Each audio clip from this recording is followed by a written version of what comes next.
also things like buying a car, going on vacation when you have to like leverage the money, right? You have to borrow it, you go into debt somehow to pay for vacation. Things like consumer debt. Okay, so consumer debt is you're buying things, and it can be literally anything from a jug of milk to outrageously expensive shoes to, I don't know, pick anything that you can just like buy in the stores. That is considered, very specifically considered, bad debt. And I fundamentally disagree, and I'm going to tell you why.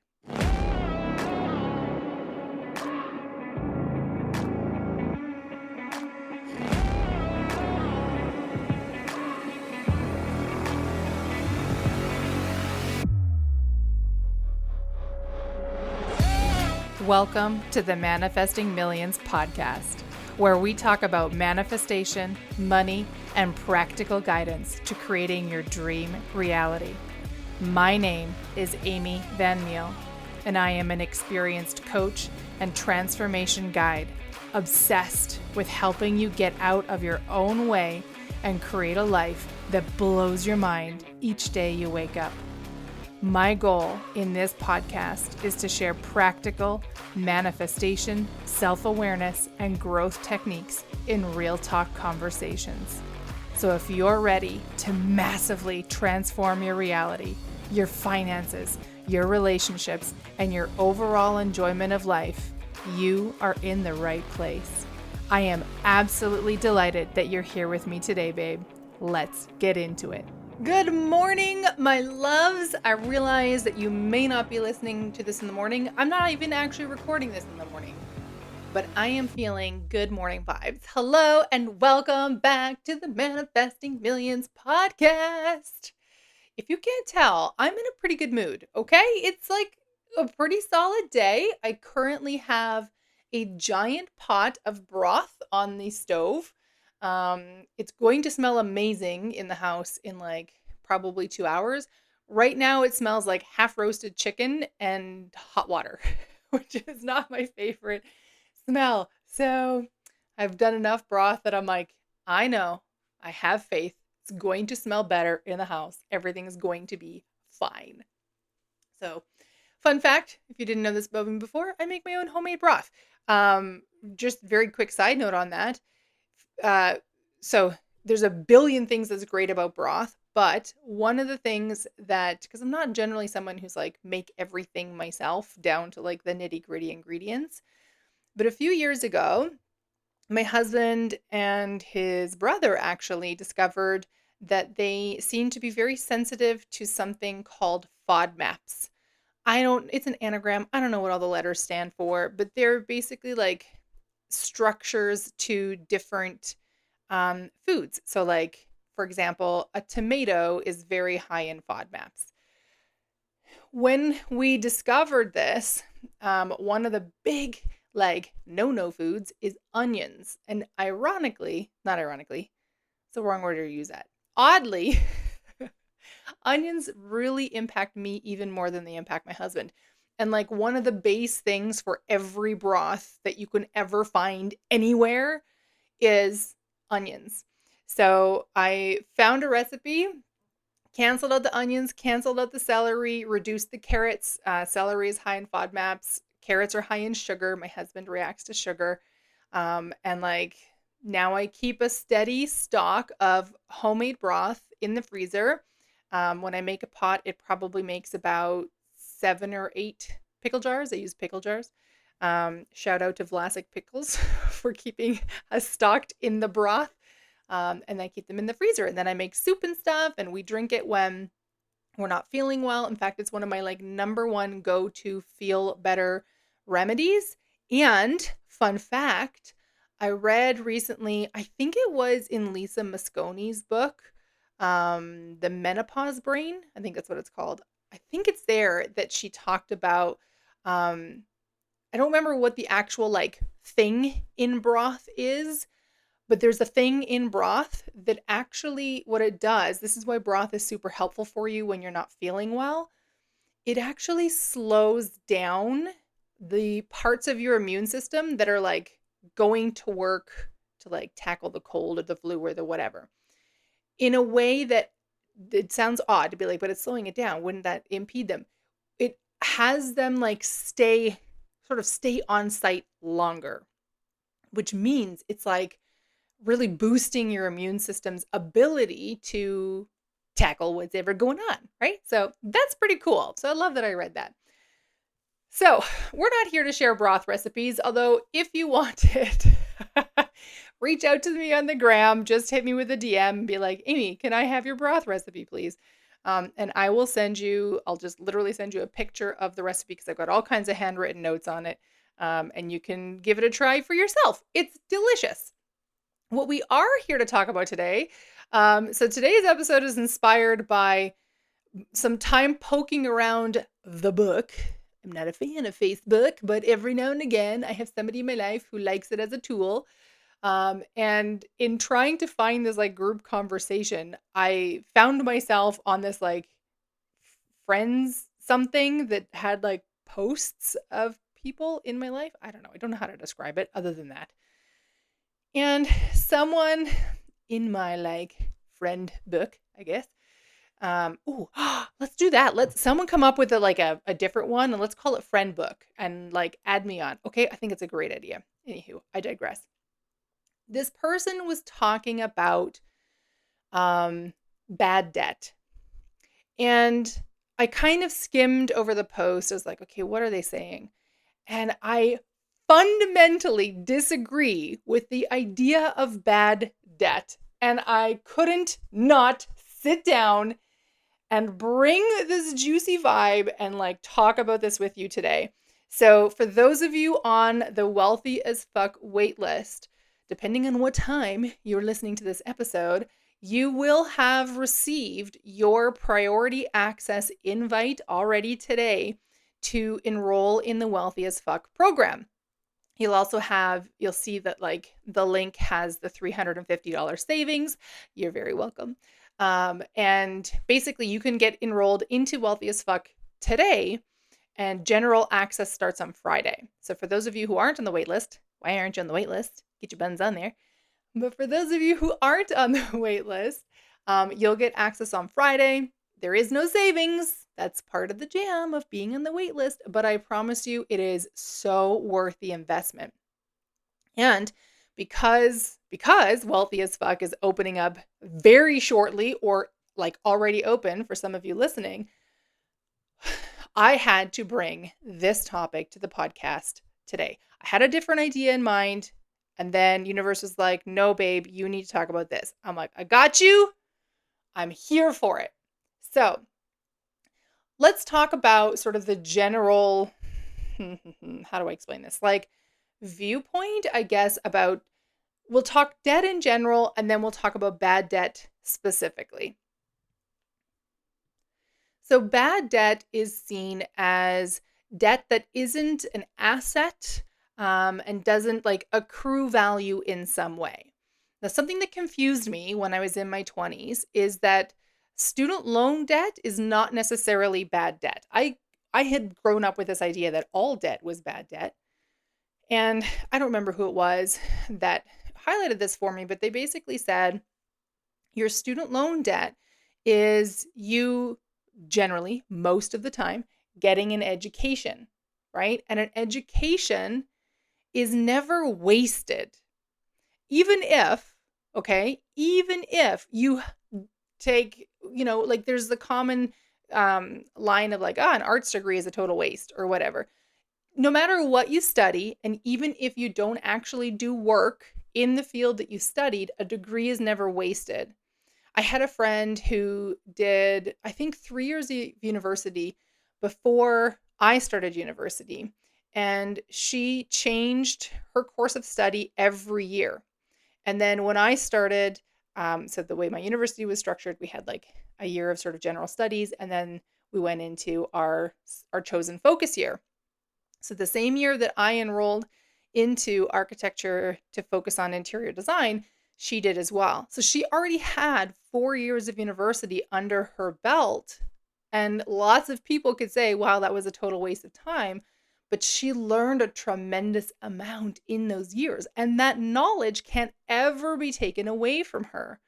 I remember someone saying to me, talking about student loans, and like I was feeling particularly frustrated of like, fuck me, like, how am I going to actually be able to pay this off, right? Like, what is this going to look like?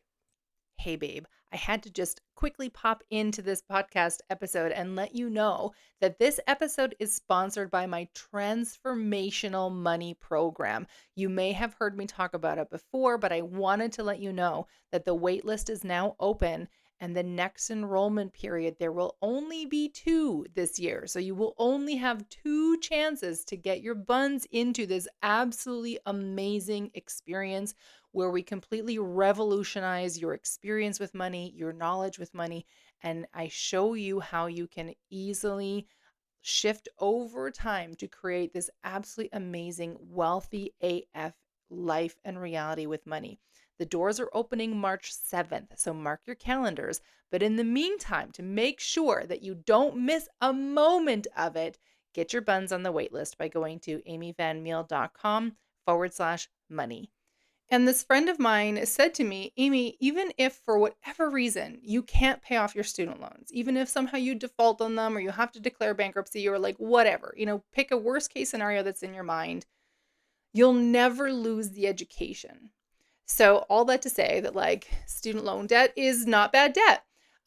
Very often, this is very interesting because this is changing a little bit, I think, especially in certain parts in the world and depending on like what real estate prices are.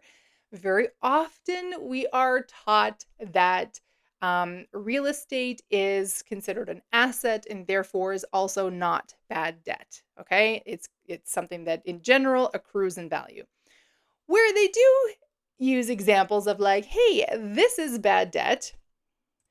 So things like buying a car, going on vacation when you have to like leverage the money, right? You have to borrow it. You go into debt somehow to pay for the vacation. Things like consumer debt. Okay, so consumer debt is you're buying things, and it can be literally anything from a jug of milk to outrageously expensive shoes to, I don't know, pick anything that you can just like buy in the stores. That is considered, very specifically considered, bad debt. And I fundamentally disagree, and I'm going to tell you why. So here's the deal. When we have money flow in our life, and we decide, we flex our power, right? When we have money in our life, it's our power that we get to use to make decisions how we want to direct and leverage this flow of money. It doesn't matter what you are circulating it towards, you have made an intentional decision for it. Now, what I want to be very clear, this is not permission to just like go spend all willy-nilly and be like, Amy says it's fine. Okay, that's not what we're talking about here. But what I want to get rid of is this gross stigma that there is such a thing as bad debt. Okay, so let me color this in, what this could look like for you. Let's start with consumer debt first. Actually, no, let me start with a vehicle first because consumer debt is going to be a little bit more intricate. So you buy a car. Let's say for the purpose of this example, you buy a brand new vehicle, okay? Everybody knows that pretty much every single vehicle that exists out there starts depreciating in value pretty much the minute you drive it off the lot. That's just kind of a oddly thing that like we've accepted. I don't get it, but like that's where we are. So you can see this money that you're flowing towards this car as like a total waste. It's a complete drain. It's a net loss. You're never going to get it back, whatever. What I want you to think about instead is, what is the reason that you purchased that vehicle? That's actually the question of, are you leveraging the money in your life in the way that actually serves you to the greatest degree? Okay? If you buy a BMW just because you feel like you have to in order to keep up with like your friends and family and what their perception of you is, that's probably not to your greatest benefit, right? Depending on the situation that you exist in. If you are like leveraged to the max and you went all out because you were determined that you needed to own a Porsche today. So you bought a Porsche, even though you're like, oh my gosh, I have no wiggle room left. If one thing goes sideways, I'm fucked. But I want this Porsche. Don't want to wait anymore. But you spend all of your time in like this incredible stress and worry and fear that you're going to lose your Porsche, that you're completely over leveraged. You find yourself like working longer hours, like hustling hard for money.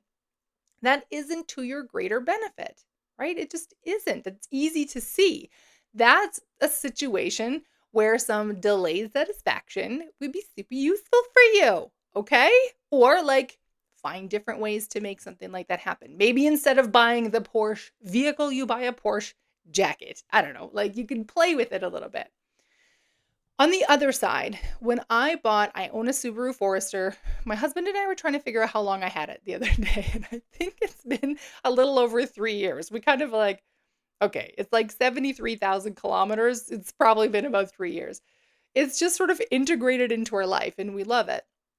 I was in no way looking for buying a vehicle at all, and definitely did not think that I was in a place in life that I would be buying a new vehicle at the time that I purchased it. It was also probably the worst time to buy a new vehicle because it was when the giant chip shortage was going on and like cars were selling out like fucking hotcakes. Okay. Like it was just zonkers. I'm just going to make that a word. However, what I had been dealing with up until that point, I had sunk tens of thousands of dollars in the pre-owned vehicle that I'd had for a couple of years. And the worst part was it wasn't getting better. And I now was like really afraid that, would my car work when I go into the grocery store? Like when I come back out, am I going to be able to drive home? It legit happened one time that I could not drive home from the grocery store. I had to get my car towed back to the shop again. I was like, what the fuck? This happens so often. I was afraid to drive anywhere. I was afraid to drive this car that was a fuck ton of like fun to drive, and it was causing me so much stress and worry.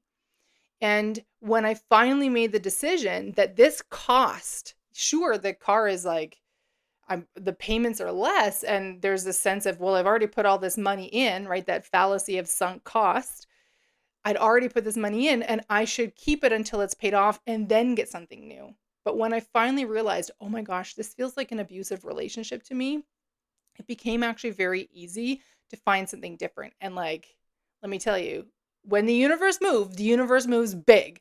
And it was a moment of trust because for about 3 weeks, I owned 2 cars. I was one step away from breathing into a paper bag every day. I was like, oh my God, I don't have the money flow to pay for 2 cars like forever. But I ended up selling my car for the price that I wanted.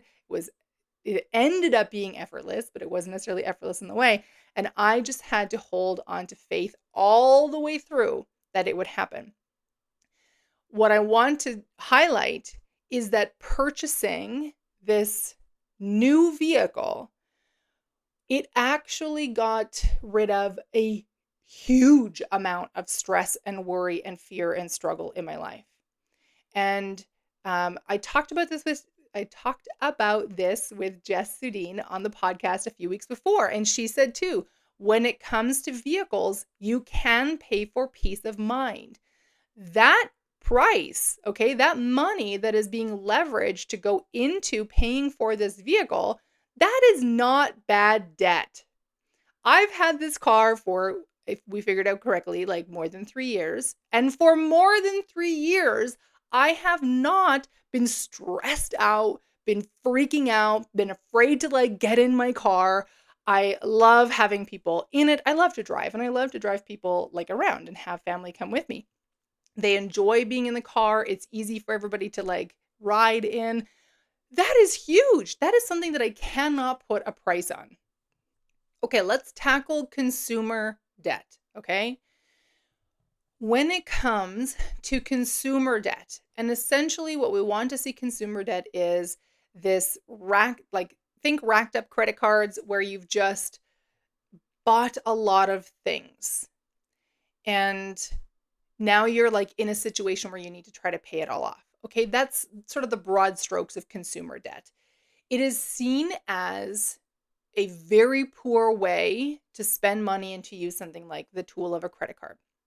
Now, I address this directly inside the Wealthy as Fuck program because here's where this is broken, okay? And this is why I firmly believe there is no such thing as bad debt. If you are recklessly spending, you are just mindlessly buying junk, then again, is that purchase in the service of your greater benefit or not? Keep in mind, you're recklessly spending, you're just mindlessly buying crap. You have order after order from like online shopping, stuff arriving at your door that you forgot you even ordered. Well, that's probably not to your benefit. So is that bad debt? No. But that is maybe not the most useful way that you want to leverage the flow of money that's in your life, right? I mean, like, and then think about how that feels afterwards. You might be like, okay, great, I got this thing. But like, now you're like, what am I going to do with all this stuff?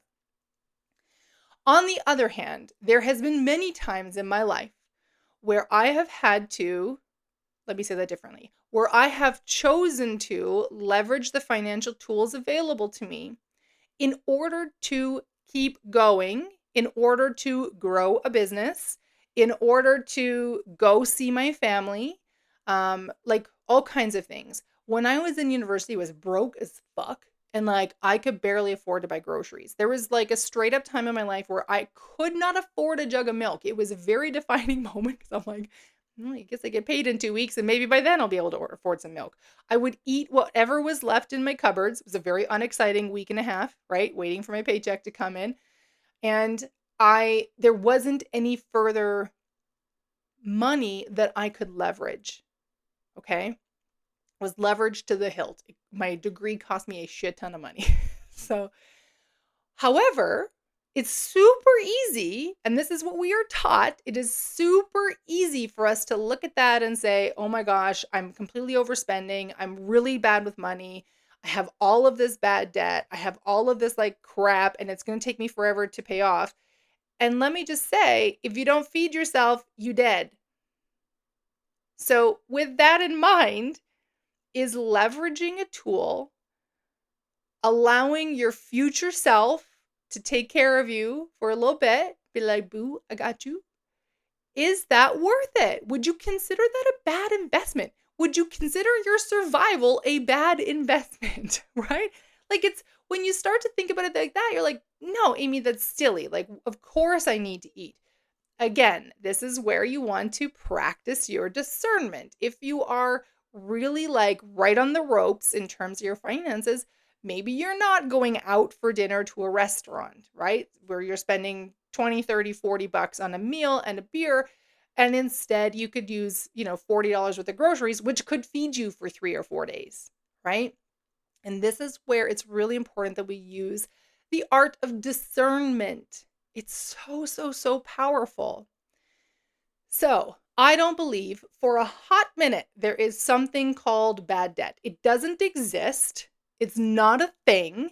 It is some really old, broken social programming that we have been told and we just bought hook, line, and sinker of like, oh God, I guess this is bad debt. When actually, the actual thing is not so much like, is this bad debt? The question is, are you leveraging money in the best way? So here's where it's really exciting. And this is like the natural, like, inside the Wealthy as Fuck program, I teach you about the tools of money, okay, which is really important. I share with you knowledge and insight that I guarantee you will shift how you see money, okay? It's going to shift your perspective, change how you see money, change how you relate to money. There's a reason why this program is so effective. And also, what you will not hear from me is the budget word. Okay, I won't be talking about making a budget. You don't need to learn how to do that from me. If a budget is something that feels in alignment for you, I've also heard it referred to as a financial alignment plan, a money alignment plan, a money movement plan. Like there's lots of ways that you can title it, which sound and feel more juicy and exciting and like something that you actually want to stay in alignment with. Because who gets excited about hearing about a budget? I feel like maybe accountants. I don't know. So we don't talk about that. There is no guilt, no shame, no garbage about how you've leveraged money to date. There's none of that. In fact, quite the opposite. What you will find on the inside is not only knowledge and information that's going to completely shift your perspective, but tools and strategies that are proven and scientifically backed that they actually work. There has been research and studies and like all kinds of things done on them that show that yes, they work, and they work in a variety of different ways, from some extreme post-traumatic stress disorder situations. Some of the tools have been proven to work really well, for example, for veterans returning from very, very intense high combat areas, or people who've gone through extreme trauma in their life. So when I say these tools and strategies are really fucking powerful, I'm not blowing smoke up your dress, okay? Like they're really fucking powerful. And what they do is they allow you to release, let go, shift, remove, evaporate, transmute the garbage that's been hanging around in your life when it comes to money. When I say to you that what I teach inside the Wealthy as Fuck program completely changed my life, I'm not saying that as a marketing message. I'm not saying that as a way to like have you go, oh, it changed her life. Like, who? Like, it literally changed my life. It's still changing my life every single day. And this is what's so cool about the program.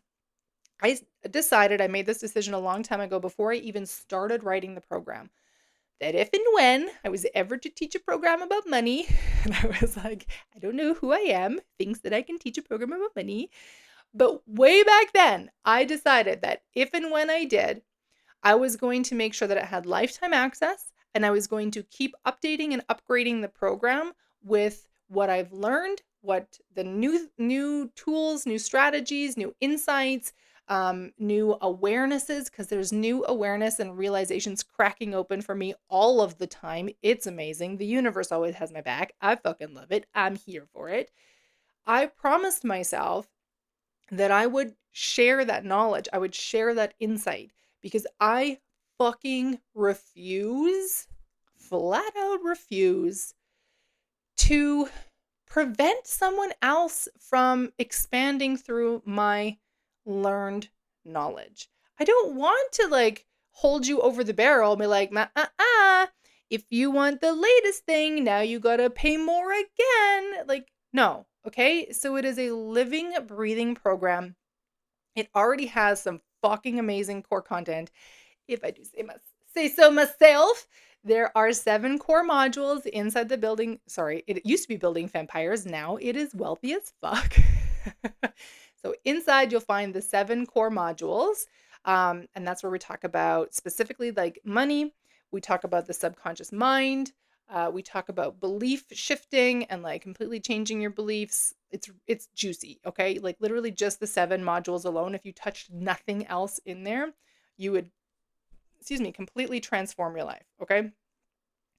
On top of that, I have bonus resources. So you will have access to, I mean, they're publicly, you can get them anywhere, but I've curated this list of resources. They're YouTube videos, they're podcast episodes, they are articles from experts all around the world, okay, global experts that are talking in their zone of genius, and it has in some way massively created a shift for me.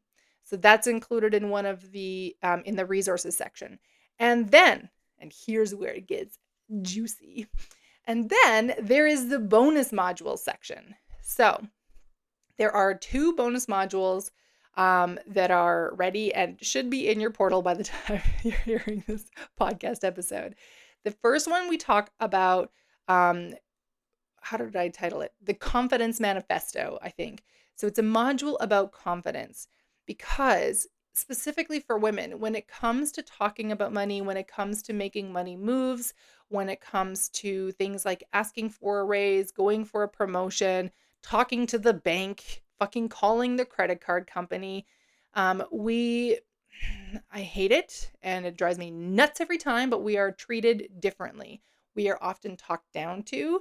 And while it probably frustrates the fuck out of you, you're like, why does this happen? You can't change their behavior, but you can 100% change how you show up. And the Confidence Manifesto is really teaching you and showing you how to build actual lasting confidence, true grounded confidence in a way that feels unique and authentic to you, because my confidence is not going to be the same as yours. It's going to look different. It's going to show up different. It has to. We're not the same person, right? And that will support you in the ever expanding journey of creating more money in your life. The other bonus module is about freedom. And gosh, it's been so long since I've written it and I haven't recorded it just yet. But think about, I think it's the one about freedom. Let's just say there's a second bonus module, and I will have to go back to my notes and just double check what it's about. It's either about freedom or about like the broader condition of wealth. I don't remember exactly, but I'm pretty sure it's about freedom.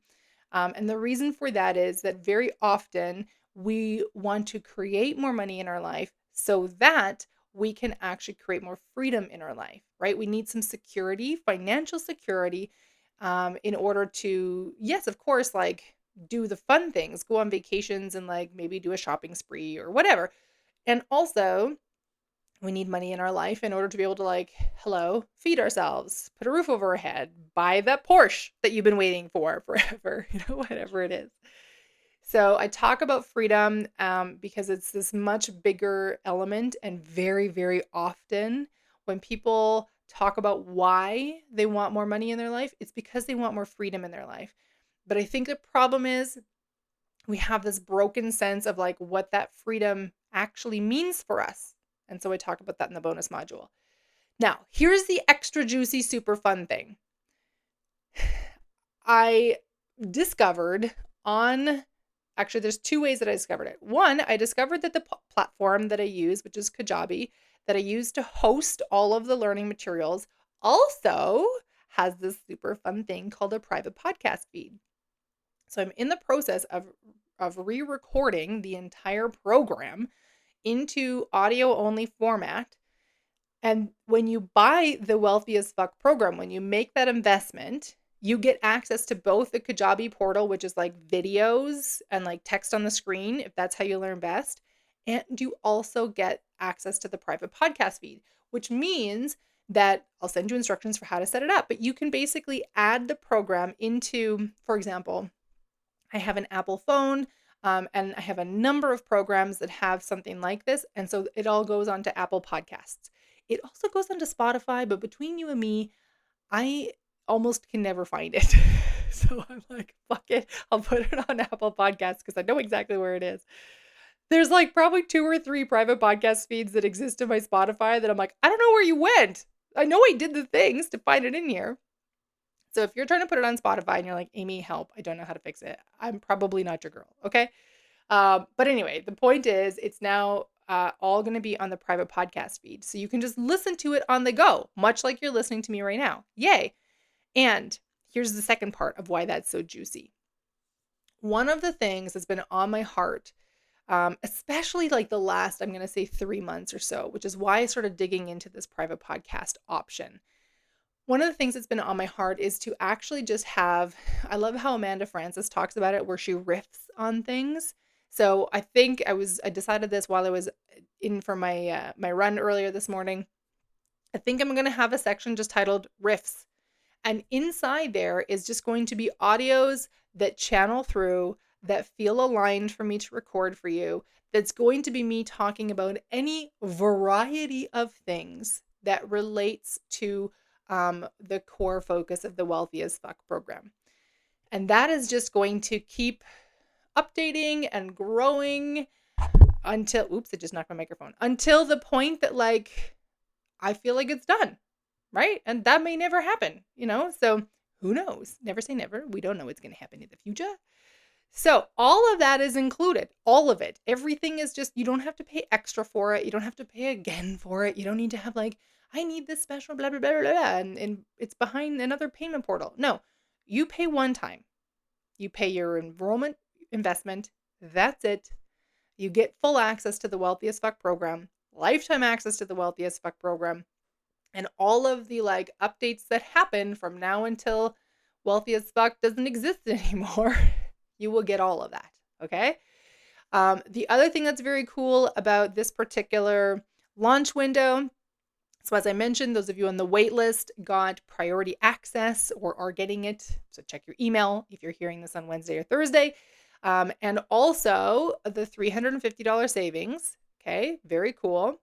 If you are in the general access audience, peeps, folks, ladies, soul sisters, then you have two options. Actually, you have two options, whether it's, yes, I think you'll have two options, whether it's I have to look at it. Okay, like, let's be real. I finished it, and then every time I'm like, I got it done.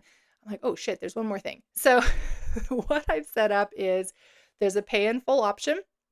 So you pay one time and you're done. And there's a 10 pay option. So you pay 10 payments spread over 10 months. Okay, so you like pay one like today, and then you pay another one 30 days from now, and another one 30 days. I think it's 30 days. I don't know exactly how Kajabi, the platform, handles the like payment schedule. We're not in February anymore, so February won't fuck us up. But like February always messes with me when it's like it's every 30 days. It's like, but what about February? It's 28. Does that mean it comes 2 days sooner? I don't get it. Right? So that's where we're at. That's why you're hearing my brain stutter a little bit.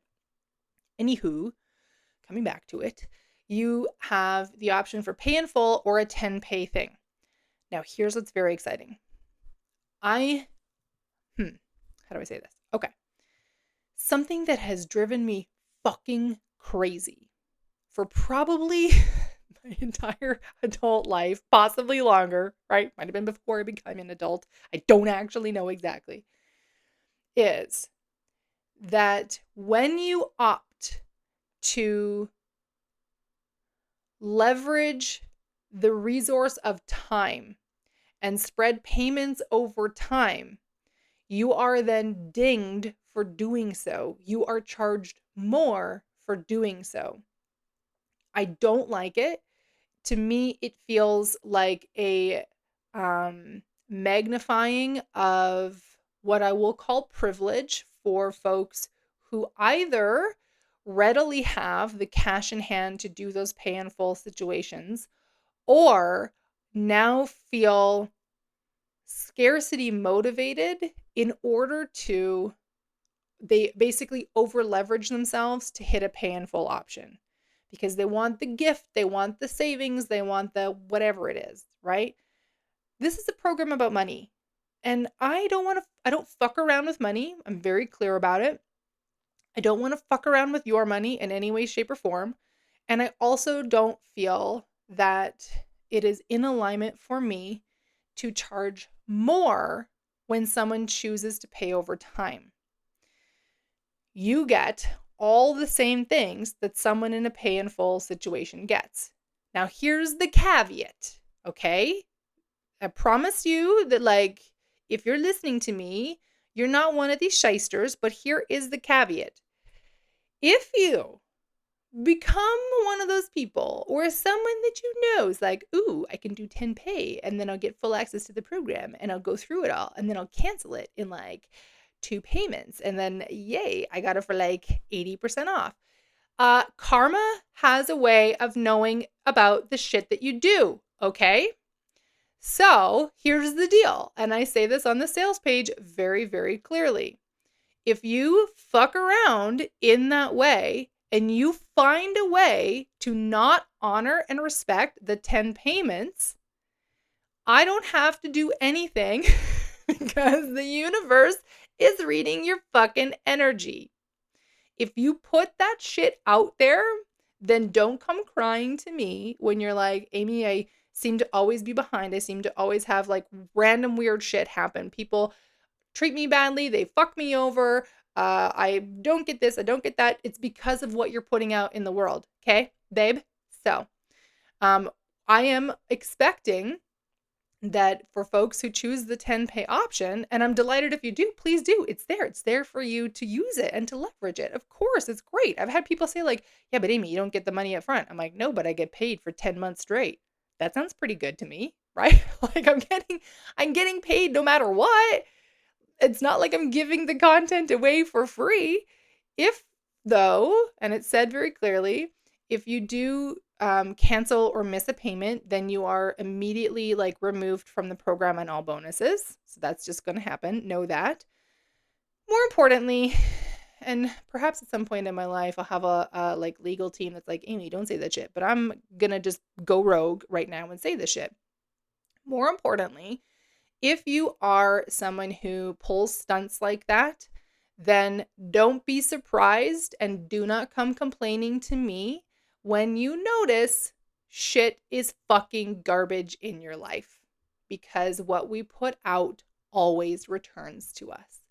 If you are someone who feels like you need to screw over somebody else, if you try to steal somebody's intellectual property, if you try to like always find a way to not pay for something in like a really gross kind of shystery way, then don't be surprised if your life is reflecting that energy back to you. Okay? That's the only caveat. So that's what I have to say about that. So now I'm going to add one last thing. If you are not yet on the Wealthy as Fuck waitlist, and it is, well, it would have to be Wednesday because I need like time to send it to you. It's Wednesday, March. What's Wednesday? I think it's March 5th. I should know that because I'm pretty sure it's my brother's birthday. It is. Okay. So Wednesday, March 5th. I'm a good sister. I know when things are happening. If you're listening to this and it's Wednesday, March 5th, and you want to get yourself on the wait list so you can get that priority access, you can get that $350 savings, then get on the wait list right now. If you go to amyvanmeal.com/money, you'll still see the wait list. And I will make sure that you get the email tomorrow, which would be Thursday, March 4th, and you'll get the priority access and the savings, okay? If you're listening to this on like March 4th or later, then, well, general access opens on March 7th. Yay! Okay, my loves, that's all I have for today. I really hope that this landed in the best, most useful way for you. I am trusting that this has cracked open some really powerful awareness and realizations for you. I hope that if you needed to hear this today, this message that there is no such thing as bad debt, and that message allowed release of shame and guilt and like beating yourself up fucking day over day, I am so fucking happy and proud to have been the channel to bring that to you. And if you feel that this message is something really useful to share with somebody else, please share this podcast episode, even if it's long after the Wealthy as Fuck launch, okay? Even if the doors are already closed and like all you see is the wait list for the next launch, please share this episode out because I am, as you can tell through my joie de vivre on the other side of this microphone, I am very, very passionate about breaking down, getting rid of, hauling out the fucking garbage that we have been taught and socialized into when it comes to money. I'm fucking over it. I won't stand for it anymore. With that, my love, hit me up on the gram or on the TikToks for all the latest posts. Send me a DM if there's something that you really want to share with me. And please, if you haven't yet done so, leave a review of the podcast because that is super helpful. With that, my loves, I wish you an amazing rest of the day. Mwah. Bye for now. Thank you so much for tuning in to today's episode. If you loved what you heard today, be sure to share it with me by leaving a review on your favorite podcast platform and help me reach more like-minded people who are ready to expand their life. If you haven't yet followed me on social media, find me on Instagram for extra love and inspiration by following at Amy Van Meel or visit my website at amyvanmeel.com. I love you so much, babe, and I am damn proud of you. I am already excited to connect in the next episode. And in the meantime, believe in yourself with the confidence of a 5-year-old.